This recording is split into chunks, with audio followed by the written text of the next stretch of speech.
As you know, I introduce things. Somehow this like became the thing that I do now. I introduce stuff. And so it's an occupational hazard that sometimes I get hyperbolic when I do an introduction. But what an amazing thing it is to be able to give what will sound like a hyperbolic introduction, but it's not at all. Because tonight I get to introduce America's greatest living storyteller, Mr. David Mamet.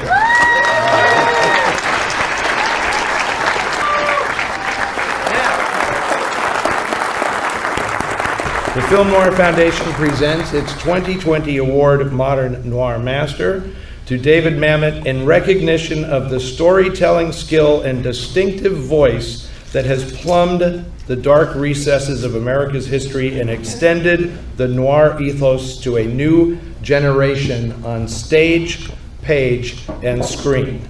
Los Angeles, California, March 9th, 2020. You were all here. Oh, that's so kind. Thank you very much. It's a pleasure.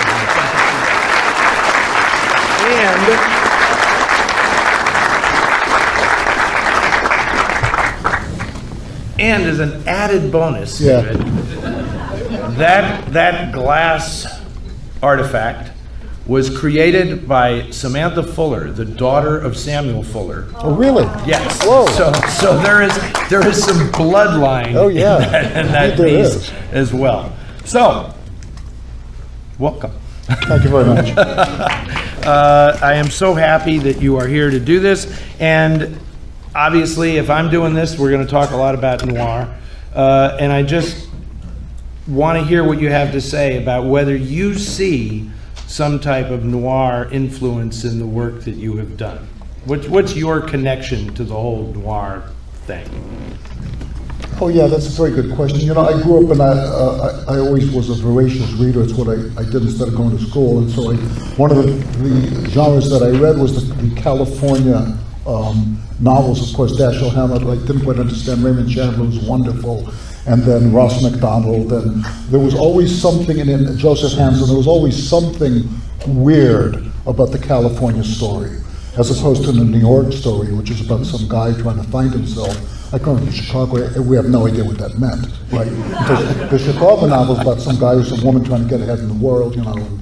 Yeah. But the story of California seems to be the story of people who were lost and have no identity, and they find out that what they thought they were wasn't really who they were, and their father wasn't their father, and their uncle's been stooping them, and they're impersonating someone else, and they just, and so that the noir films, you know, the films of all the guys getting out after World War II, with nothing to do and no money except an idea, and the PCH, they're all the story of what happens now. Yep. So they were all very, very influential on my upbringing, and instead of going to school, what I used to do in Chicago is go to the Clark Theater, which was then 24 hours a day, and they changed the bill every day, and the guy who ran it was a cinemaphile. Heaven sent, he would run like 2 weeks of just Saul Bass titles, right? So we all That's a programmer. Oh yeah. So we all went to the movies and we got an education. Oh, that is fantastic. I know this is the thing that we're trying to preserve that as well. I mean, people don't understand. Like, you could go to a theater back then. That's a genuine grindhouse, what you're describing, right? People now think it like they show porn or something, but no, a grindhouse ran 24 hours a day, and people would go in at any time. There were no show times. It's like the show time is when you walk in the door, right? That's the thing. So, and also I just have to note, you'll enjoy this. You cited Hammett, first name out of your mouth as an influence. Dashiell Hammett's granddaughter, Julie Rivette, is here in the audience tonight. Drove up to pay tribute to you. I think that's fantastic. That's quite a compliment.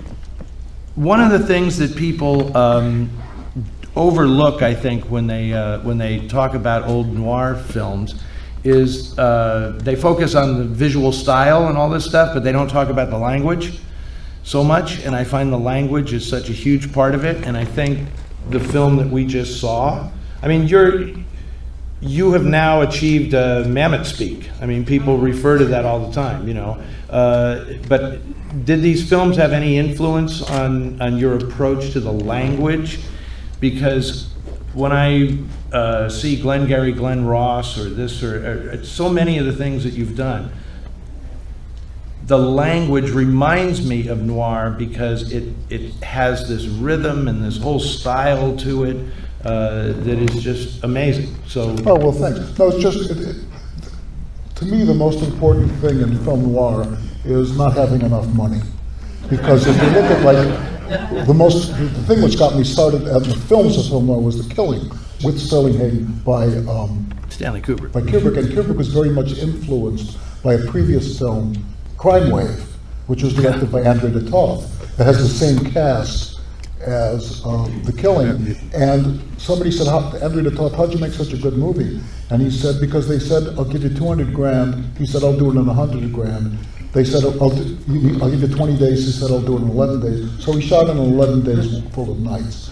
So the thing about film noir is you don't have any money, which means you don't have any time, which means you don't have any time or money to shoot stuff you're not going to use, right? So if you're not going to shoot stuff you're not going to use, you better think real hard about what you're going to shoot, which makes for a great movie. And the other thing is they didn't have any money for special effects. That's why they're shooting out on Mulholland Drive and the PCH in the middle of the night. Yeah. So they had to have a good idea and not enough time and a couple of bucks. There you go. So when you made House of Games, did you feel you were making a noir? No, I was just making a movie. I mean, I don't know. Two things influenced me very much. I was shooting, I wrote a movie for Bob Rafelson called Post Mortgage Dreams Twice, and we were shooting it up in Santa Barbara, and I was commuting back and forth to Los Angeles in the car and listening to the radio. And so one of the things that I did was I saw The Killing when I was up there, and the other was it was Glenn Gould was playing the toccata in C minor by Bach from the C minor fugue, which is the theme here. And I'm listening to this thing and thinking, Jesus Christ, this son of a bitch has written the best piece of music in the world, and all it is a C minor triad, which it is. I say, it's the greatest accomplishment in humankind. So I started thinking about the reiteration, with a very, very short theme, how you reiterate it in surprising ways. Mm-hmm. Wow, okay. I was not going to, that connection is fabulous. I couldn't imagine that was there, but I'm happy to know that. You mentioned to me that a film that inspired you to become a director was Jules Dassin's Rififi, right? Oh, yeah. Was that? Well, Rififi, of course, it's a work of genius, and of course Dassin got kicked out by the HUAC of the House Un-American Activities Committee after directing some of the toughest movies in America, Brute Force Night in the City and The Naked City. Got kicked out, he goes to Paris, doesn't have any money, doesn't even speak French, and somebody says, well, you tell him about the story about the book. He read the book, he said, I don't get it. Yeah, he didn't like the book, and actually Jean-Pierre Melville was going to direct the movie, and really? and he said, no, let this guy do it because he's a great filmmaker and he can't get any work because the American government was actually stopping him from being hired overseas. Anyway, I only brought that up because I see that influence because you've done Heist and so many movies that you've done. I find in the noir tradition. In fact, one that people often overlook that I think is a terrific film is Spartan. Oh, thank you. Which I just think is a very prescient movie as well. You do have a knack for putting your thumb right on the pulse. In fact, ahead of when it's really pulsing. You're like ahead of the curve on a lot of this stuff. But I remember that Spartan was actually advertised as a film noir. Uh-huh. And I don't know. I don't know that it's a film noir. It's what you call a special forces. The president's daughter has been snatched. Yes. Oh, speaking of that, I don't know if you have this on yet. One of my favorite films is Union Station. No, we haven't shown it on Noir Alley yet, but yes, we'll get to Union Station. It's not quite a film noir, but it's pretty great. No, it's pretty close. Well, in that era, everything sort of got lumped in as being noir. So I want to ask you about the actors in your movies. You have a fabulous stock company that you use, and when I directed some theater, I found your book, True and False, about acting, to be one of the absolute best texts I've ever read on the subject. And I know that you have a couple of folks in the audience tonight who were in House of Games. Dude. So I'm hoping you can just tell us a little bit about your approach to acting, and is there any difference in the approach between theater and film? Well, kind of. Thank you. It's a very good question. I was present at a lot of sets. I wrote a couple movies for Sidney Lumet. He only shot one of them. And I wrote a movie for Bob Rapelson, and I was married to Lindsay Krause, and I was on the set for a lot of the movies that she did. And I looked at the directors, and I said, yeah, you know what? I would do this a little bit differently. And Sid Lumet, who was a genius director, and he said the only reason that he never got an Oscar was he never called up a realtor in Beverly Hills. But Sidney used to rehearse. He'd put everybody in the room and rehearse them for weeks and weeks and months and months. And Sidney has spent his life as an actor. He's one of the dead-end kids. Spent his life in the theater, grew up in the Yiddish theater. And that was the way he did things. But I said, no, you know, I've had my own theater company. And I've worked with these people in this movie, with most of them, all my life. So people said, how do you rehearse it? I said, the rehearsal is take one, and we ain't going to do take two. So that's my method. Well, that's very noir inspired, like you were saying. We're not wasting time here. We're going to do it. And it's interesting. I saw there's a film a play that you wrote that was turned into a film called Edmund, that I think is like a totally noir thing.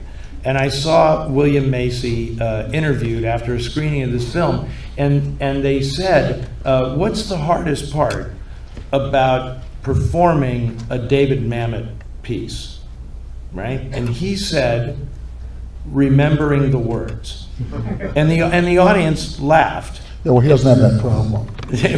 and he said, no, I'm being serious. Like, David has a very specific thing that you're supposed to do, and I worked very hard at remembering the words.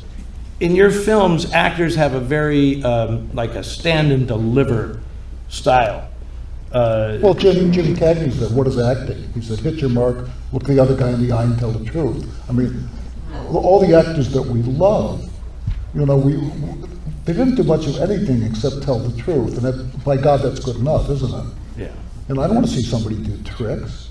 You know, I don't want to see somebody show me their technique. I don't know what the technique of acting is, other than the ability to stand still and let it come out of your mouth because you're brave. And that's what I look for, and that's what I love. I think that's what we all love. That's why we love Sterling Hayden, right? Yeah, yes. What about as a writer? You have accomplished everything. You've written nonfiction, fiction, novels, stage plays, film scripts, your own scripts, adapted other people's scripts.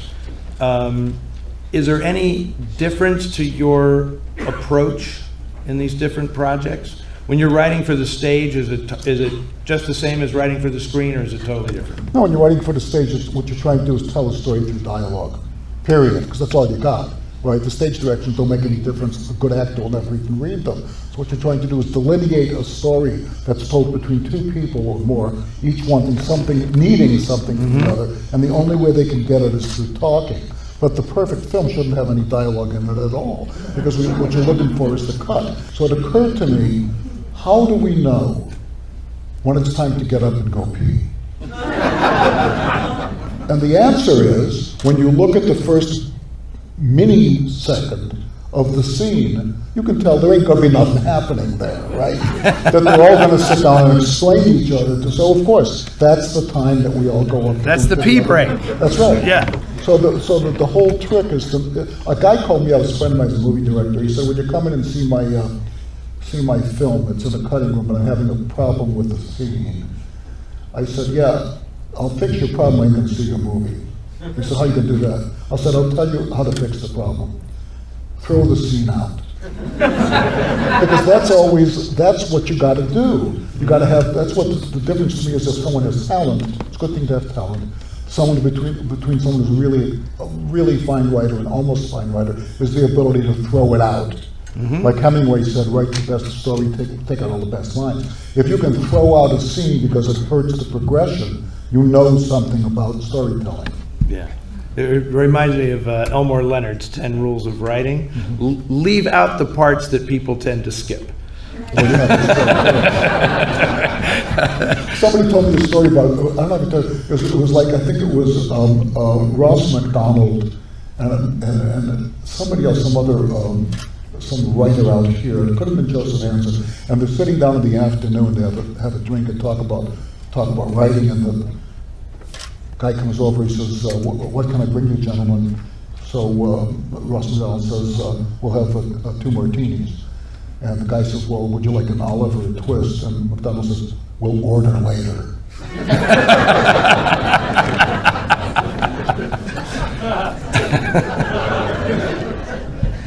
Ours are waiting across the street. Exactly.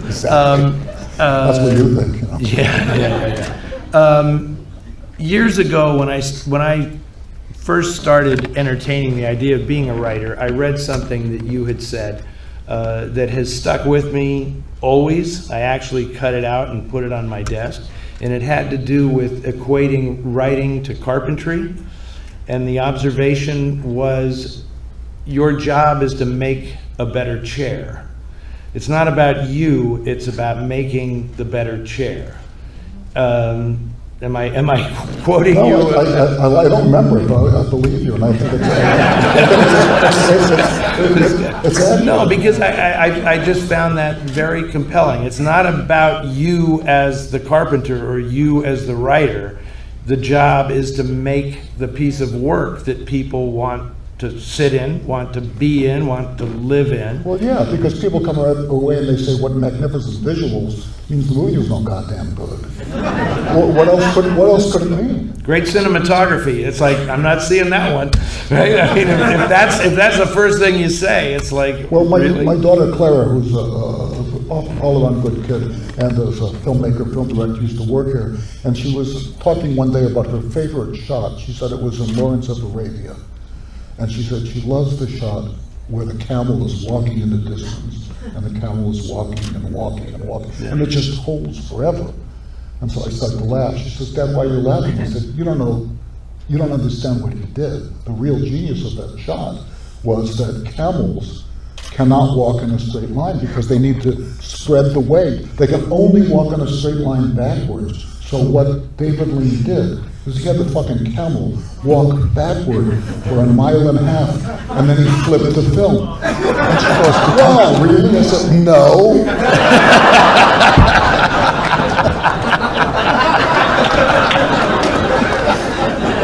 That is pretty good.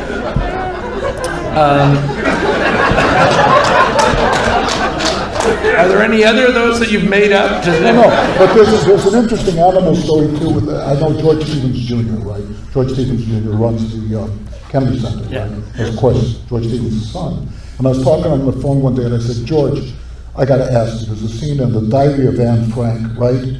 It's like Everybody Loves Raymond with Nazis, you know? So it's The Diary of Anne Frank, and Anne Frank is in this fucking thing, and she's in the attic, and blah, blah, blah. And then there's a cat. Those of you remember who've seen the movie, right? Yeah. And the cat gets his head into a funnel, and if the cat falls off, the funnel falls off, all the Nazis are going to kill all the Jews. Apparently it happened anyway, but nonetheless. And so I was talking to George Stevens Jr., and I'm saying, how in the world did he get that shot? He said, he had to laugh. He starts to laugh. I said, what's the point? He said, what my dad did is he got 6 cats, and he put them on 6 sets with 6 cinematographers, and said to each of them, shoot the fucking cat till the cat does something special, and then we'll work that cat into the movie. It's just like House of Games. Is this for real, or are you conning me with this? That's what he told me. Okay, that's pretty good. Okay, I have to ask you about, we've already established in our brief conversation earlier that you don't do social media. You don't do the social media thing. Congratulations, by the way. But I want to ask you about critics and the role of critics in this stuff, because I'm a little unnerved by the social media phenomenon, because A, the shortening of the attention spans, and B, just the way social media seems to only review the artists and not the art. Well, I don't know, because I mean. But I think it's infectious now in the culture at large. Well, I don't have that time on my telephone, so I really don't know anything about social media. But interesting you should say about critics, because, by the way, thank you all for coming out. I would say he who risks his health with me today will be my brother. Be here I know, not bad. This is a good crowd. So I went to the store to buy toilet paper, okay? And they were sold out of toilet paper, so I went to them and I said, what am I going to do? I renewed my subscription to the New York Times.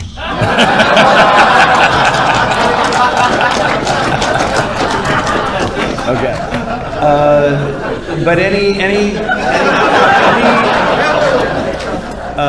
because I think this is a very serious thing and the New York Times or anywhere. Like recently, you just did a new play here in town, and there was a critic who said he wasn't going to review the play, and then ran a piece that was essentially a review of the play.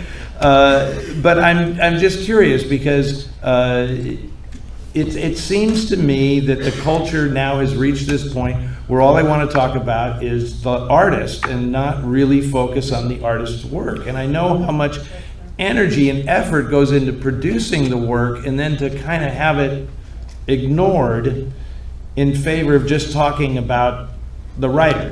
This dovetails with what I was saying about it's not about you as the artist, it's about the art that you create. Well, critics, I mean, to be fair, are a bunch of feral whores. That's what I was going for. But listen, I have to make a couple of exceptions. It goes back to Joey in my old days in Chicago. One guy was the critic for the Daily News, then for the Chicago Tribune, called Richard Christensen, and we were doing plays on a 5-seat theater, Joey at the Organic and me with Billy Macy. And he, in effect, was responsible for the Chicago theater phenomenon. And he discovered Grease, and he went to these little theaters, we're all 12 years old, and said, this is the best theater I've ever seen in my life. So he was very much responsible. So for the sake of the one man, I have to spare the city. And the other thing is, two other Chicagoans were Siskel and Ebert, who I know very, very well, and I did this movie, and they came out, they said it's the year's best film, which influenced Orion not to release it. How does that work? Right? I say, how does that work? Exactly. So I was talking to the guy who was then the head of Orion, his name is Bill Bernstein. I said, well, I made this fucking movie for no money, nobody got paid, I'm going to release it, nobody's making any money. He said, you're a young fellow, let me explain the movie business to you. You get no money now, but we get all the money later.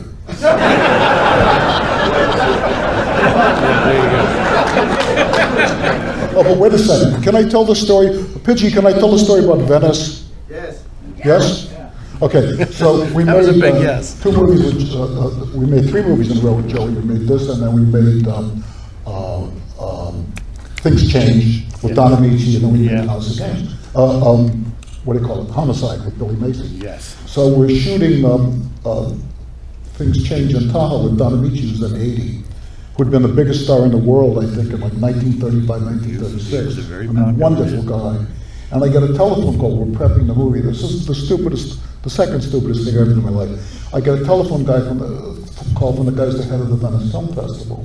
And he says, can you come here in 11 days because you just won the Golden Lion for the best film of the year? I said, well, that's really cute, but the judges haven't even. She said, listen, let me tell you again. Can you come here in 11 days because you just won the Golden Lion for the best film of the year? I said, Jesus Christ, thank you so much. What about if I didn't go? Could I get the Golden Lion anyway? So he said, so no. So he didn't give us the Golden Lion. But then the next year he came back and they created a special award for Joe Mantegna and Don Amici. But I just should have, had I been a little bit smarter, I just would have said, guys, I'm closing now this production for 26 hours and then I'll see you on Thursday. So the film got a lot of really wonderful notice, except I think they showed it to 3 people in Encino and then called it a day. You managed to have a pretty damn good career after that, so, you know. Yeah, but what does it mean when my mother has to live on welfare?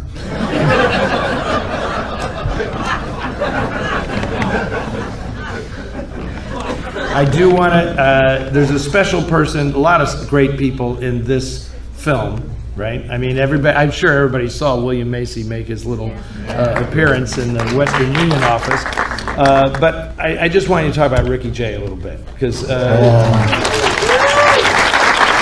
well, the great Ricky Jay just passed on about a year and a half ago. Was my dearest friend and closest collaborator, the greatest magician of his day, and one of the signal lights in the history of magic. And we talk a lot about the confidence game, and because he was an expert on the confidence game, and how the confidence game was very, very much like making a movie. How you had to structure, how you had to, as he'd always said, you have to lead the mind to its own destruction. You have to keep the audience moving, just like the mark of a confidence game, to the point where when you make the switch, they aren't aware of it. And when we made the switch here in the movie, when they actually asked the woman for the money, I was so nervous. I said, Rick, he said, listen, he said, it comes a time you just gotta ask for the money. yeah. Isn't that crazy? Yeah, absolutely. Yeah. A lesson that everyone needs to learn, actually. Yeah. I have wanted to ask you this question. Okay, so when I do Noir Alley, at first they were going to let me have guests on the show, and then somehow that's kind of fallen by the wayside. And my whole thing that I always wanted to do when I had a guest on the show was ask them this special question as like the coda to the whole thing, right? So I want to ask you that. I've only been able to ask one other person this question, okay? What is your death house meal? Right? They finally have taken you away, and I'm going to reveal so much about myself. That's the whole point of this question. Okay. It's going to be 3 bottles of Dom Perignon, a carton of Camels, and every fucking potato chip in the world. Okay, that is beautiful. The only other person I've ever asked that question to in public was Jacqueline Bisset. What'd she say? It was like scrambled eggs and a warm baguette. There was a certain wine that she had to have, and a perfectly ripe peach. Oh. Right? That was her last meal. And she was totally into it, like, oh, this is great. You know. But speaking of perfectly ripe peach, what about that wonderful moment in Bullet where he gets up out of, he's been in bed with her, and she's all frowsy and asleep, blah, blah, blah, and he says, thank you. And she says, for what? So sweet. For wearing my shirt so well. yeah, that was fantastic. Okay, so here, this is kind of like the Death House question. Sorry, I'm the noir guy. I ask these potentially gloomy things. But what's the thing that you think you're going to be remembered for? Okay? And is it the thing that you want to be remembered for? I think when they write about me in 100 years, I want them to say it's astounding he's still alive.